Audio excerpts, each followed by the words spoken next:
So we will go ahead and start our service for October 26th and welcome everybody to the Abundant Life Center, one of our two Zoom services during the month on the second and fourth Sundays. And I will light the God candle. It's a symbol of the one presence and power in the universe called by many names, and the name you choose to use is welcome.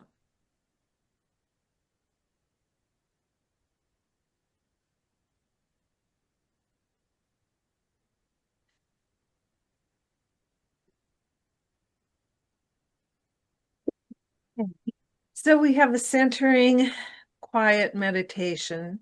So you can just relax, close your eyes if you like. Close your eyes, imagine a big, old-fashioned reinforced chest in front of you. Grip the latch on the lock and gently open the lid. The chest is empty.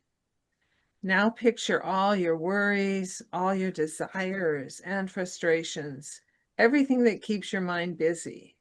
See yourself dropping them all into the empty chest. Check once more. Did you forget anything? Close the lid and turn around, leaving the chest behind you. Admire the wonderful view of the sea from the cliff you are standing on. You can open your eyes and just remain fully present and relaxed.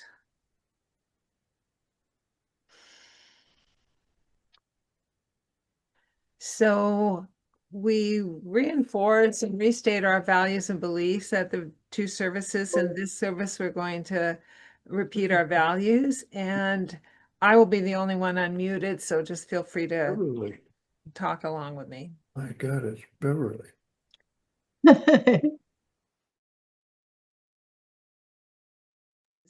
We show up and act with gentle honesty and authenticity, vulnerability, caring, and trust.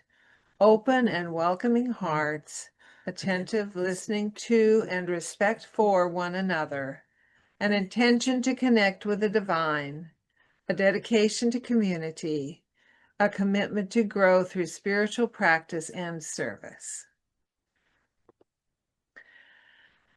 So our opening song today is With the Heart of Jesus. Okay. And we will all be muted for this so we can sing along.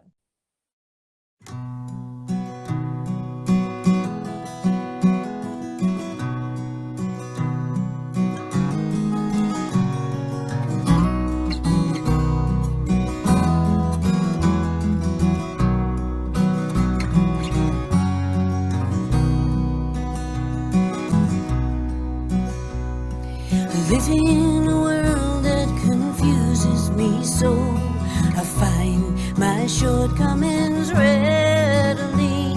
My heart is wide open and filled up with hope as I walk toward the light steadily.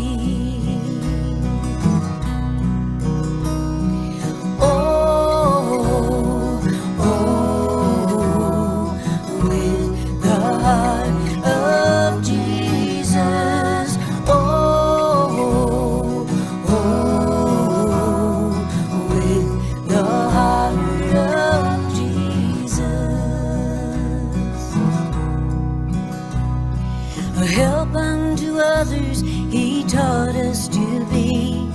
Blessed are those with compassion. To live in forgiveness will help us to see that love is not an illusion. Oh, oh, with the heart of Jesus.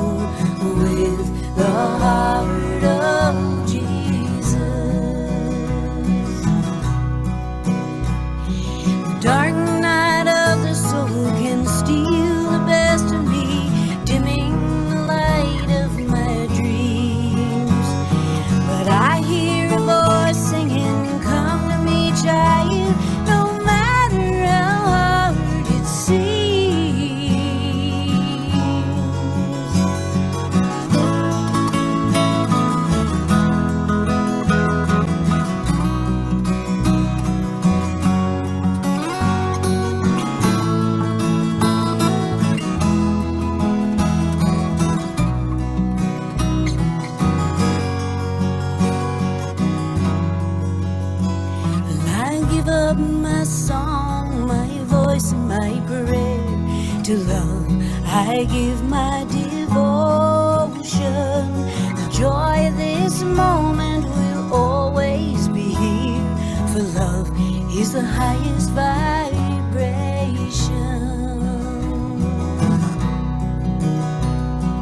Oh, oh, with the heart of Jesus.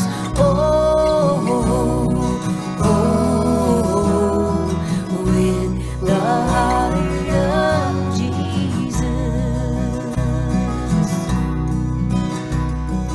Oh,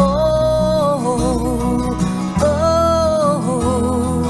with the heart of Jesus. Oh, with the heart of Jesus. With the heart of Jesus.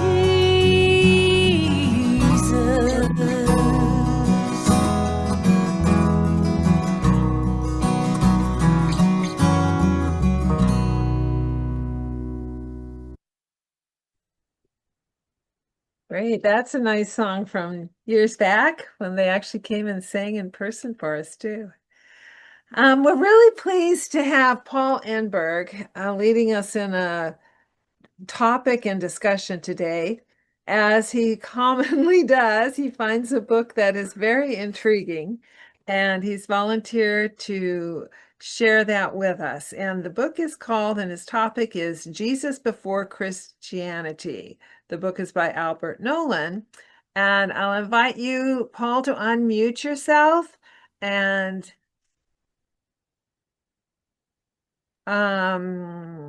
Okay, I did it. yeah, you know what I just see? I introduce you, but then we do a meditation. Okay, So, yeah. go get your sleep. Okay, thank you. So we will do our meditation and then have you begin. Okay, All thank you right. so much.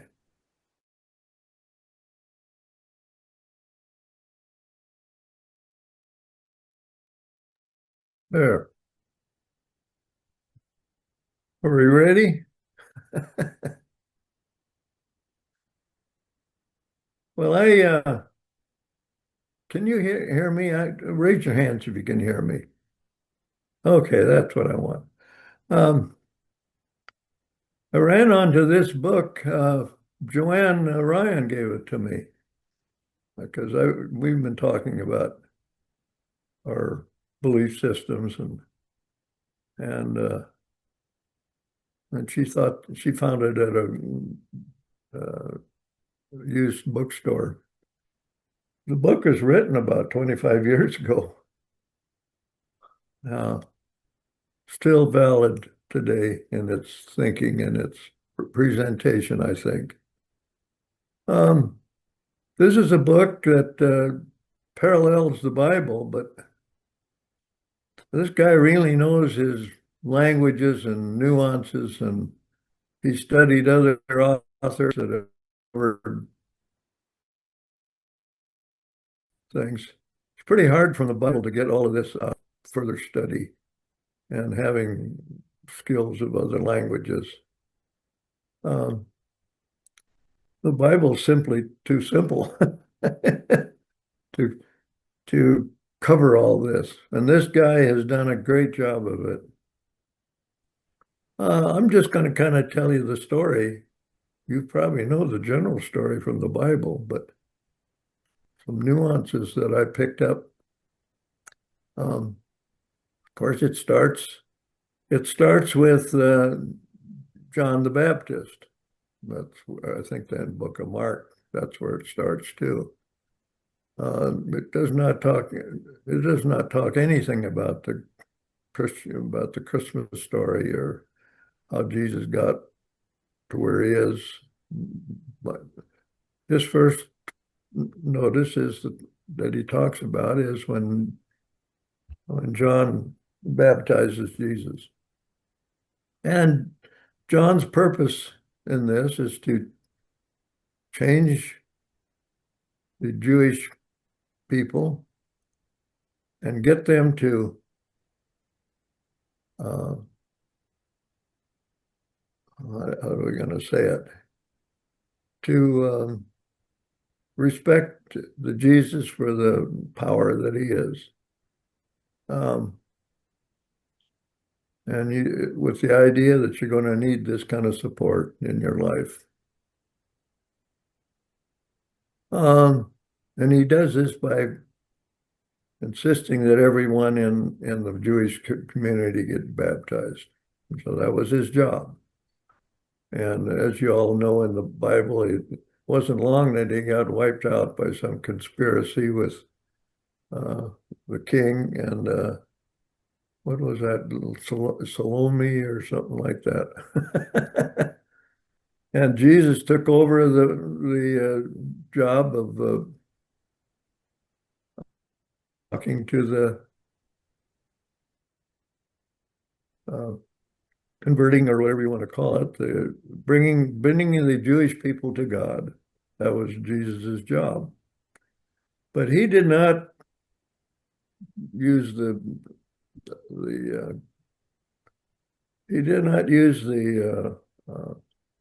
baptizing as the way. He wanted people to love thy neighbor as thyself. This whole book is about Jesus pursuing betterment for the Jewish community by everybody loving thy neighbor as thyself and getting the whole community, all of the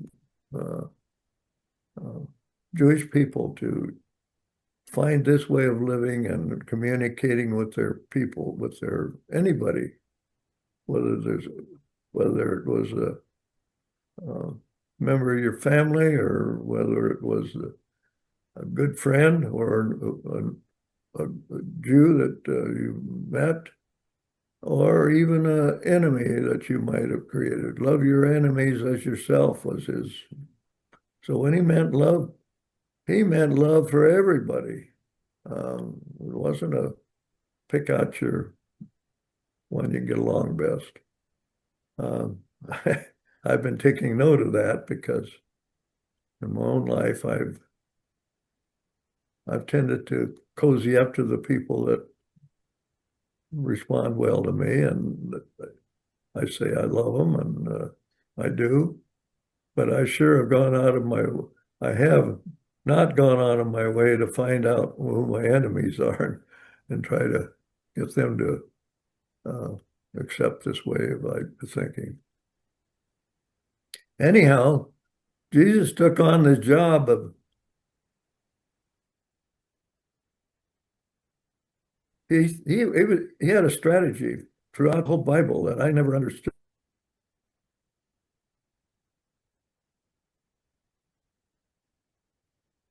before, and that was community, the Jewish people that lived in Palestine at that time, to all of them adopt this idea of loving your neighbor as yourself. And he thought if he could get a good, solid Jewish community that would fix their own ills and sins, he could probably change others outside of the community. Actually, if he lived long enough and spent enough time, he probably could have changed the world, which in a way he did later on. But it was not an easy time for him to do this. One thing he said was he did not want he charged his disciples for doing a lot of this work because it was a big chore on his hands to take the whole nation of Jerusalem and change their belief system and ways they were thinking and how to approach life.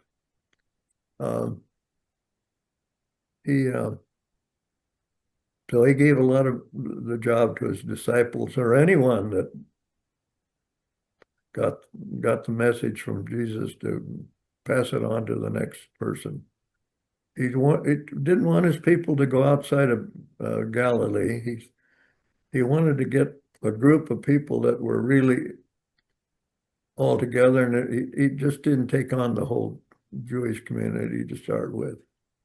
He started with Galilee, and then once in a while he'd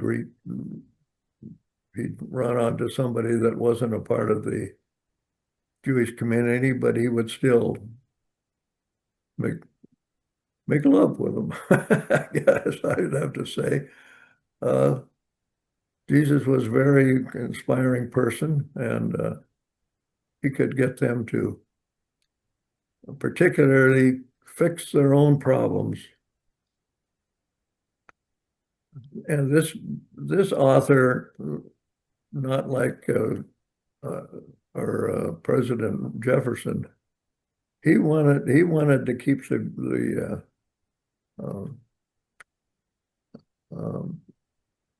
what do I want to call them? Miracles.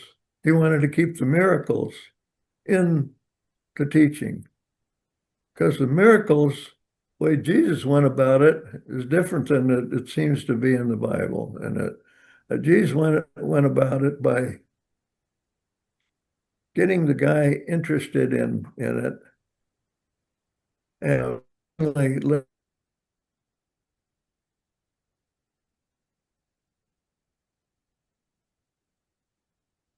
letting him make his own decision was. And a guy might get up and say, "Oh my, I've been healed," and by you have healed me, and Jesus wouldn't accept that. He would say, "Well, you're the one that healed yourself." He did this with almost all his people that he came along with. You healed yourself because of your belief in with God. And it was a kind of a twist on things that I'd never heard in the Bible before. But Jesus ran into lots of problems. But he kept working on this strategy. Best I can tell, for a good year, he worked at it. And he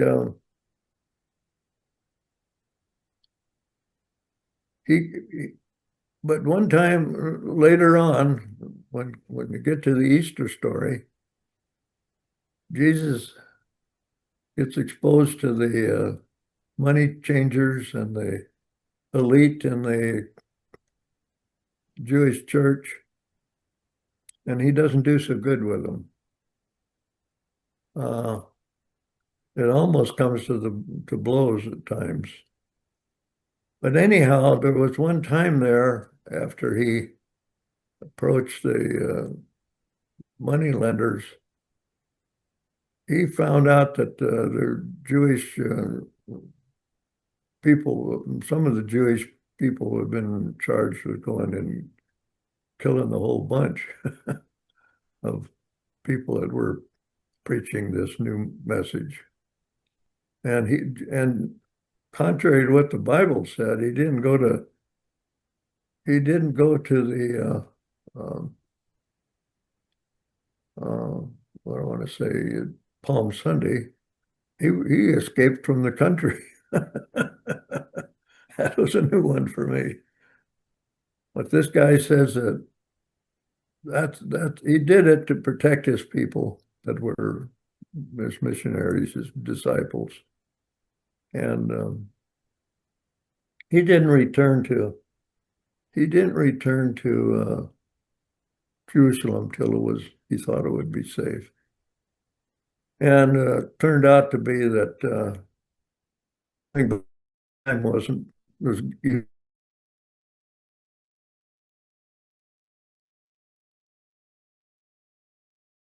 as good as the first time. This is leaders, and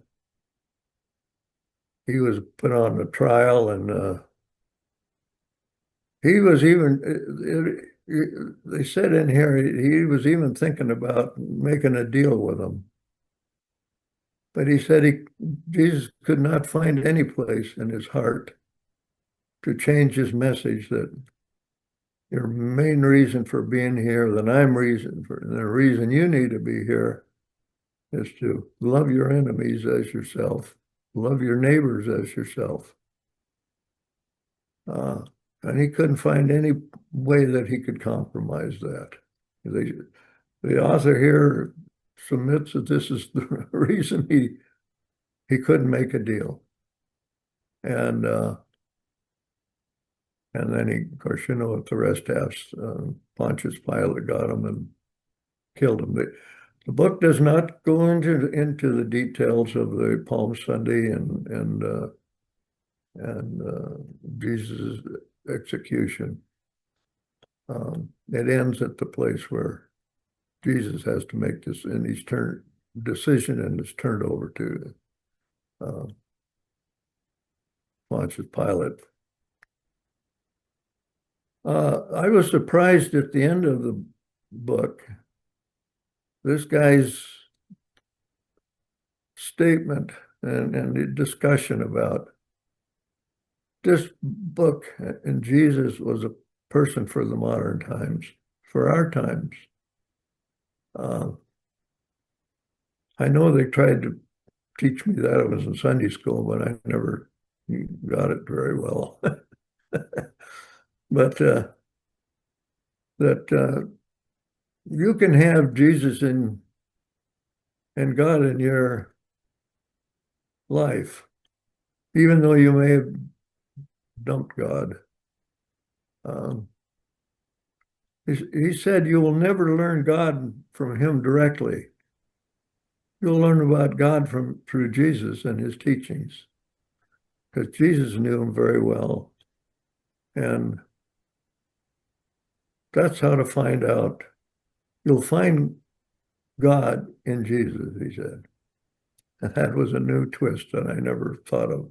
I always thought about that the power came from God down to Jesus and then to man. And he's kind of got it changed. And of course, he's something with the Christian religion.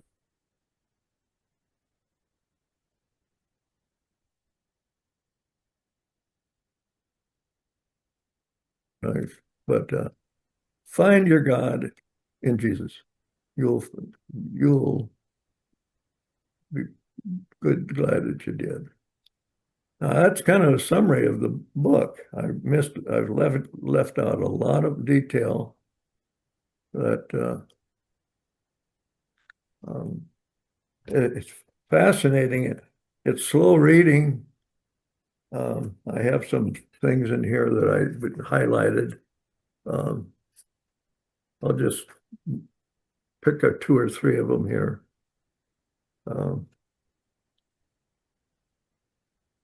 Well, I told you about Jesus treating the poor and the oppressed. That's the people he really had his heart on fixing in the Jewish community.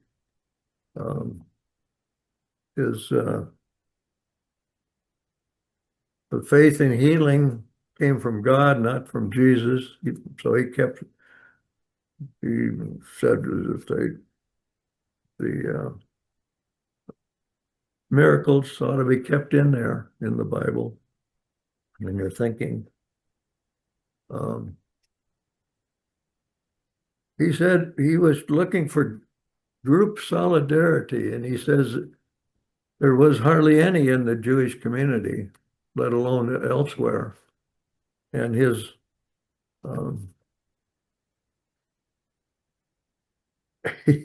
I'll read one here. Do you suppose that I am here to, this is Jesus talking. Do you suppose that I'm here to bring peace on earth? No, I tell you, but rather division. This what? And I thought he's traitor to bring division. From now on, a household of 5 will be divided, 3 against 2 and 2 against 3. The father divided against the son, son against the mother, mother against the daughter, daughter against the mother, mother-in-law against the daughter. But he was, but it wasn't a belief that Jesus had. He was trying to get his people to accept the fact that the older folks and the newer folks are different generation, and the newer folks will have new ideas and they'll stick together more than in matters of religion more than the uh, parents. So there's a lot of double talk, you might say, in the Bible that this guy helps explain. But he needed a new universal solidarity that would supersede all the old group solidarity. If he didn't, he wouldn't, his big strategic plan for the world was not going to happen. It's kind of sorry that he didn't make more of a headway of it, that they killed him before he able to at least get his job done with the Jewish community.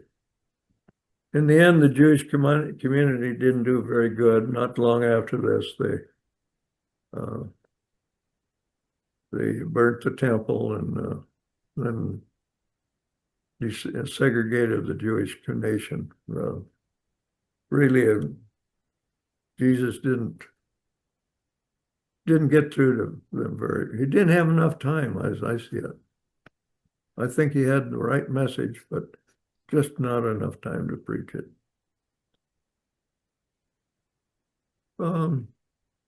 Yeah, I talked about destruction of the temple.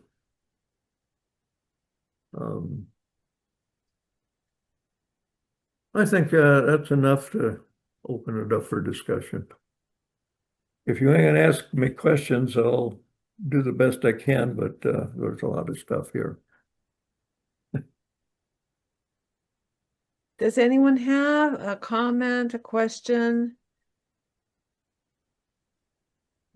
Do you have any particular question you want to pose to us regarding the book? Oh, you might have. Are you talking to me? Yeah, if nobody comes up with, sometimes we have a. Say it again. I didn't understand you. Oh, do you have a question to pose to us in reference to the book?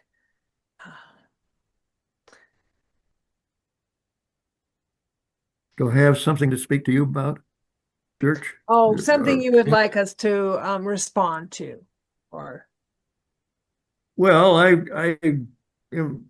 think it's interesting that this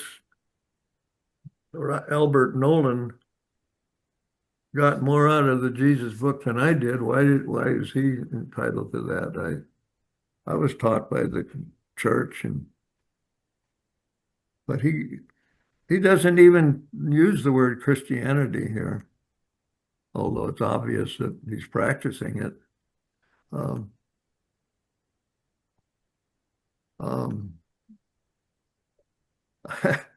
I just I said I wish my Bible had been this Bible. Well, it's interesting that he had a strategy, and that's what Nolan says is that he actually has a strategy. Yes, and that surprised me. If you read the Bible, you just it seems like you're stumbling along from one event to another, and you knew Jesus loved everybody, so that's simple. And but his strategy was to start with his own people, get them shaped up, and they could be the ministers of the world. And so that's why he had the disciples that he knew would have carry on after he was no longer around, right? Yeah, That and he was his told them, plan for the disciples. well, his plan was to do what you're doing, but don't waste your time on people outside of the galaxy, around the Sea of Galilee, and don't bother with the people that already love you. Focus on the people that really need it, your enemies and people that are in trouble and need the help. Otherwise, you'll never get this community together if you just focus on people that you get along with well. I thought it was a new one for me. I thought that was a big strategy. Yeah, that would be a hard strategy for me, I can tell you. Yeah, me too. I'm not doing very well on that thing. I find my people that I walk know on my dog route. Uh, I love them. If I find a miserable guy out there working with me, I probably don't spend much time with them. Yeah, but Paul, you also became friends with the guy with the big MAGA flags or whatever, Oh the yes, Trump, you went past your barriers to find the part of him that was lovable. And I think that's what loving your enemy is all about, is you climb over the initial barriers to find the heart of the person that all of us are lovable in our hearts. you're right. You're right. That's been my strategy, is to find the common ground. And Yeah, I call it the heart. You call it when the I common see the ground. flag of Trump flying, I just ignore it and Yeah, spend time with them. yeah. But I don't get into the politics. I suppose that's being chicken shit, but No, it, no, you don't need to create friction. no, I don't. I just You need to I find want common ground. Like you I said. want people. It's through people that I learn my lessons. It's through these engagements that I find my peace and happiness. So it's kind of a selfish thing too. It's for Well, myself. Eric helped me out with a little bit of a cheat sheet on the book. He had AI do a summary of the book, and it talks about 5 main insights from this book. And the first one really touched me because I think it's something we could use right now. The main theme of the book was the historical Jesus in his context. Nolan situates Jesus within first century Palestine under Roman occupation.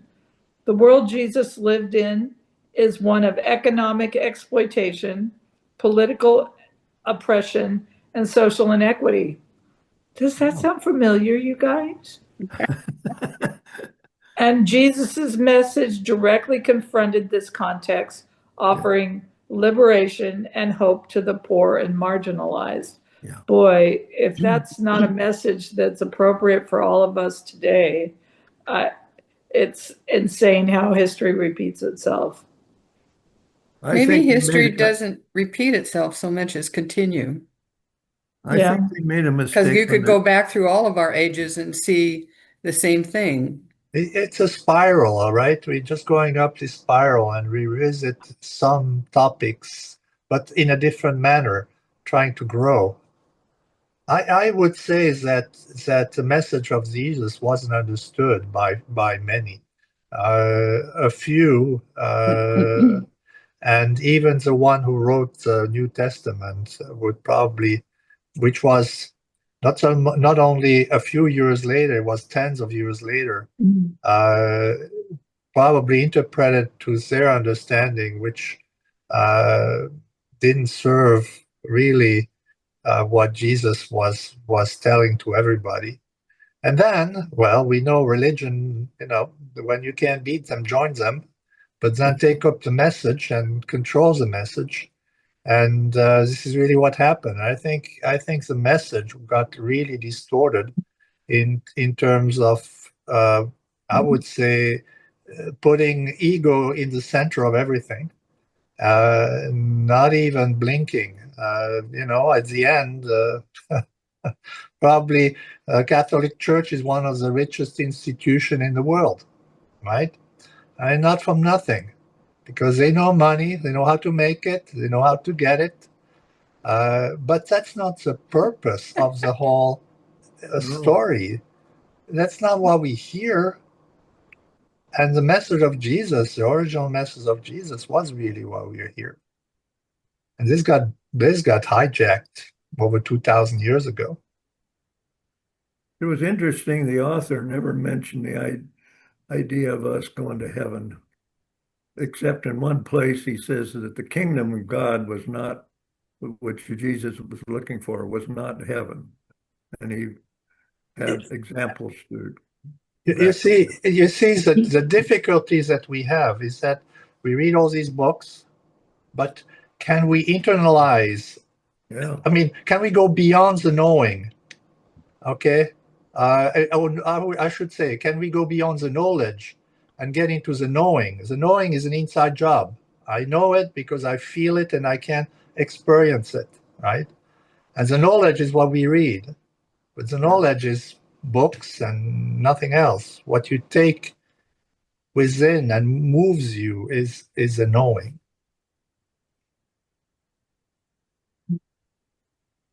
Anyone else care to comment? I would like to say thank you to everybody. It's wonderful to be back with you for a while. Yeah, Especially you, Paul. I love you, sweet one. Which takes me to what you said originally. Love thy neighbor as thyself. But do you love yourself? And if not, how do you love yourself? If you accept yourself just like you are, can you? Do you? Yeah. For me, I love all, but I don't like some. And that's where I have the problem. I usually am judging somebody's behavior that bothers me. And then what happens for me is to look in the mirror, kiddo, and see that in yourself. That's why it's bothering you. It's because you are expressing it, whether you know it or not. So what I see in me is what I see in you. Hopefully that's clear enough. If not, I'll attempt it again. Arlene, did you have your hand raised? I got about a ton of comments. I don't know how to get them out of my mouth in a good way.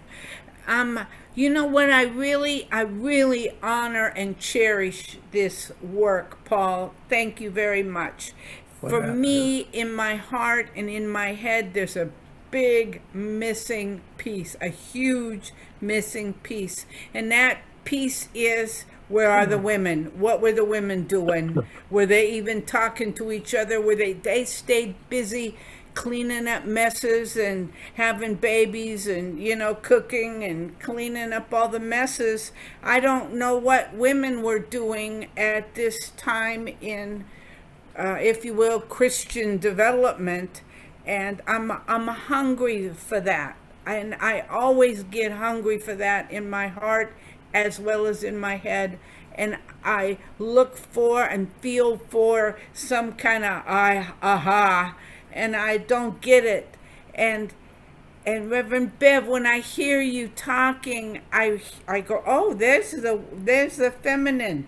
When you're talking about loving your neighbor and all the love and all this stuff, and it's a gentle thing. It's not fighting, it's not warring, it's not killing anybody, it's not anything. It's just loving your neighbor. And that's like, we can do that. Then I think about my neighbors, and you guys were talking about loving your neighbor. I look around and see who my neighbors are.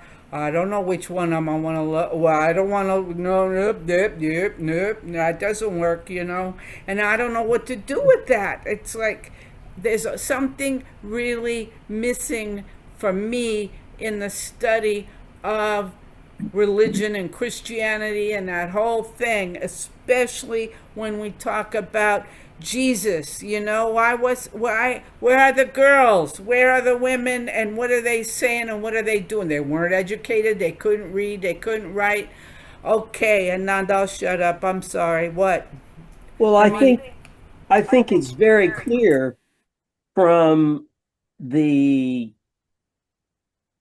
synoptic gospels, the women were the heart of Jesus' following. He spends a lot of time talking with women. Now he chose guys as his direct lieutenants. You can't get past that. But he chastened them to listen to the women, to honor them as not just as helpers, but as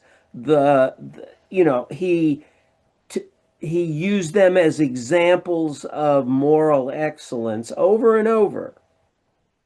Yeah, throw stones. Uh-huh. Huh? I think he did something else too. This guy that wrote the book said that you need to bring Jesus into this day's world. And so you got to modernize Jesus a little bit and get him in tune with the times. I seem to remember Women that. we're Arlene, learning will that. you please mute yourself? Am I having? That cause. Thank you, sweetie. Thank you. I Unmute seem to yourself. remember there was a part of the Bible that was eliminated at some convention that included the women. Was that the Book of Ruth that they excluded from?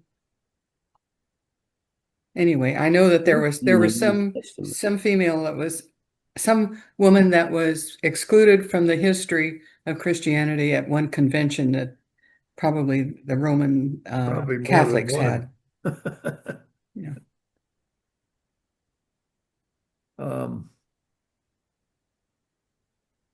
He's this author is recommending that you recreate Jesus in modern day terms. And I'm sure that even though it looks like the women are not getting the break that they should have, it's a hell of a lot better than it was back in the Middle Ages or earlier. And that's the world. For example, yesterday when it's raining so hard, I've been seeing this woman walking around walking with her dog often every day, and once in a while I say hello to her. And yesterday she was walking her dog and it was raining like hell. She came past my house, and I went out in my garage and invited her in to come up and talk with me in the garage and let her dog kind of get a little break. And I made a breakthrough with somebody that was my neighbor that I'd never really talked in detail and intimately with. And she was very glad. She wants to see me again, and I'd be glad to talk with her anytime. All I'm saying is that you can have other sex in your life or other people in your life if you step out and take a chance. To Arlene's point, I just checked on the internet about the bias, and she's actually right. There is a bias. I'll share this text quick. The shift to the masculine form is attributed to the prevailing belief that a woman could not hold the office of apostle, a notion that led to the deliberate alteration of the text by scribes and translators. This erasure had been recognized by modern scholars as a result of gender bias, with the feminine reading being restored in many critical Greek texts and modern translation after the 20th century. So it is true that this led to a certain bias in how do you say, through the fact that Jesus had essentially only male apostles. Even so, followers, I mean, there were a group of women that followed him around. Well, my point is that we can all do something about that. We don't have to take that as a given that the women are down a notch. We can invite them into our circle too, and just get with it. Eric, prior, as you read it, what I was hearing was that the people who wrote the Bible had the bias, and then later it was, corrected in the Greek, which implied to me that there was more inclusion during the time of Jesus. Is that what you were saying too? Yes, that's also how I understand it. And the inclusion is mostly in the 20th century, it seems, not very early. I think the interpretations in the Bible were really driven by Luke, John, and Paul, because they wrote most of it. Yep. Well, my recollection and what I learned about the Bible, not a lot firsthand, was that there were a lot of female leaders, but when Paul took over, the direction of the ministry, I think there was, in Corinthians perhaps, there is some dissent about that. And so they were no longer, I guess, I don't know if it's correct to say, but they were no longer allowed to be the leaders, maybe because other people didn't accept them. I don't know. But that's the pivot from women being, leading the ministry, as a part of that. My understanding has been that was the change that happened under Paul's, direction in managing the ministry. Bev, you might know that better. Do you? Is that correct or incorrect? I think you said it very well, actually. Okay. It's very good to have you with us, Bev. We just step up to the plate when we need to and don't back down. Sometimes that's hard. So, Linda, what I heard you saying was that women, that things were more inclusive before Paul came in and took over. So, we don't know why he excluded women or what happened, if something happened, or what that thing was about that women were cut off. But I don't know. I don't know what happened. I would like to know what happened. Okay, we want to mute yourself so the rest of us don't echo as we, respond. My understanding is, the books of Corinthians, or maybe it's not just Corinthians, but Paul's writings were as he visited different groups of believers. And his writings were geared towards helping them iron out their problems and their dissent sometimes. And one of the areas of dissent was, having women in leadership. So in order to solve that, he just said, okay, we won't do that.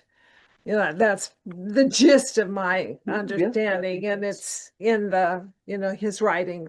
Although it may not have been quite that benign as, oh, well, just. Yeah. He might have, said it differently or enforced it differently, but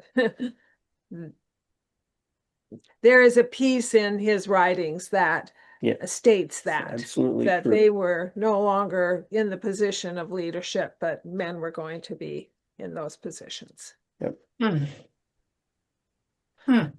But Jesus, I mean, imagine, let's put ourselves at when Jesus is teaching the Sermon on the Mount, he's teaching the Beatitudes. Most of the crowd was women.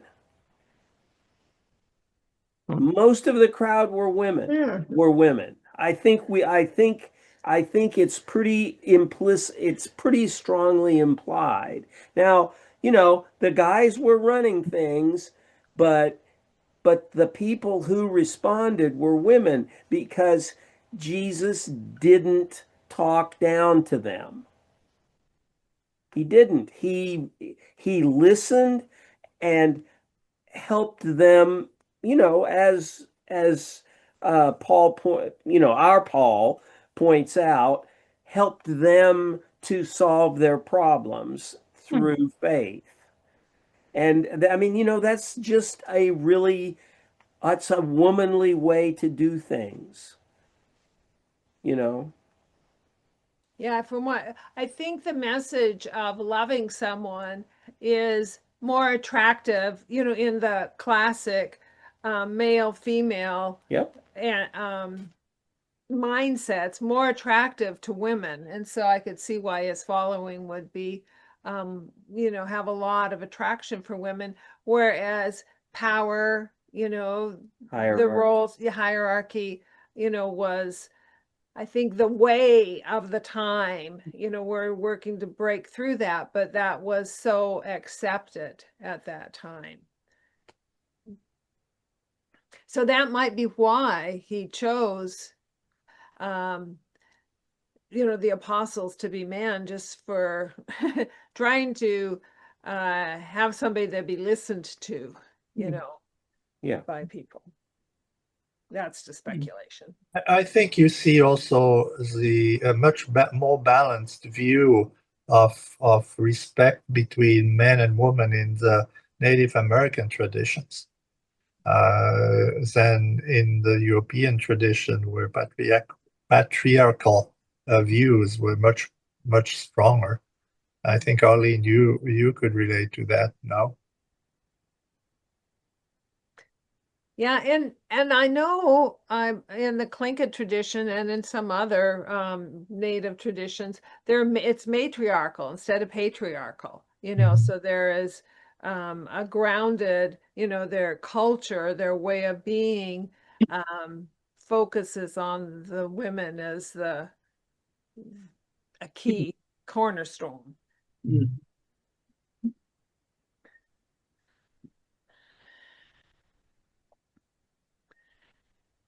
So, well, thank you. I feel heard and respected and acknowledged and not just kind of swept under the rug. So I'm glad that it was a subject that was related to and acknowledged and all of that. So thank you for that. Thank you. Thanks for bringing it up, Bob. Obviously promoted some discussion and information. Any other comments or questions? Well, the only comment I have now is, if you haven't read the book in detail, get back and get into detail. It'll be very enlightening. Ananda did just raise his hand. Go ahead, Ananda. Actually, no. Okay. So, yes. So just to put a finer point on it, this book was originally written in 1976. So guys, that's 50 years ago, not 25 years ago. Although time flies, Paul. Yeah, I think it was updated. His preface, or whatever, and reintroduction talks. Yeah, but so it was originally written in 76. Yeah. Very modern day, fitting our times right now. Absolutely. Well, that's when the information from the Dead Sea Scrolls was pretty fresh. Wasn't it 1948 they were discovered? Is that right? It's around there. Then. That's a whole nother fascinating topic. Well, that's where this information fundamentally comes from. I mean, there aren't some trove of documents in the Vatican that somehow Nolan got into. No, this stuff is from the Dead Sea Scrolls. That's where it comes from. One thing that I noticed here, there's no bibliography behind this. You don't have footnotes. Channeled material. He does his footnoting business right in his narrative. So it makes it a little more complicated to read, but you get it all in one blast. There's another guy who wrote about it, and he was actually in the Vatican. And he wrote also about the fact that Jesus essentially left the country. Yeah, that's in the story here.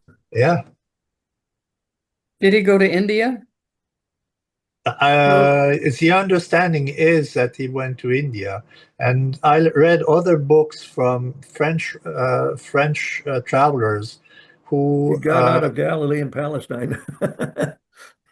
Who wrote about the fact that they saw some, and this is from the 1800s, I think, who saw some evidence that there are some remembrance of a person from the Judea areas that came and lived with them until, well, he died later on, way later on. There is more to the story, huh? Oh, yeah. To the history. Yeah. Mm. Well, thank you, Paul, for sharing this with us and for, contributing to the community through your leadership. Thank you. Thank you, Joanne, for going to Goodwill and finding this book. Yes, we can thank her for us too. It is available as a Kindle for $9.95. We got it, but all three of our tablet devices are flaky for different reasons. So Yeah. we were unable to read it as much as we wanted. Well, it's fascinating reading. You can still read it. You got the book. Yeah. So let's have a closing song, and it is The Face of God by Karen Drucker.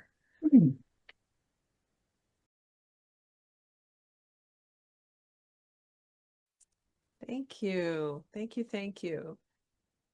So at this point, we'll greet each other with namaste. Namaste.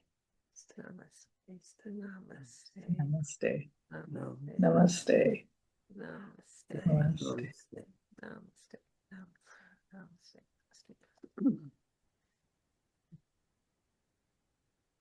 And before we close, I just want to mention that if you do want to support this community through monetary gifts, that can be done either by sending a check to the P.O. Box or going online at our website, my-alc.com, and using your credit card for a gift donation.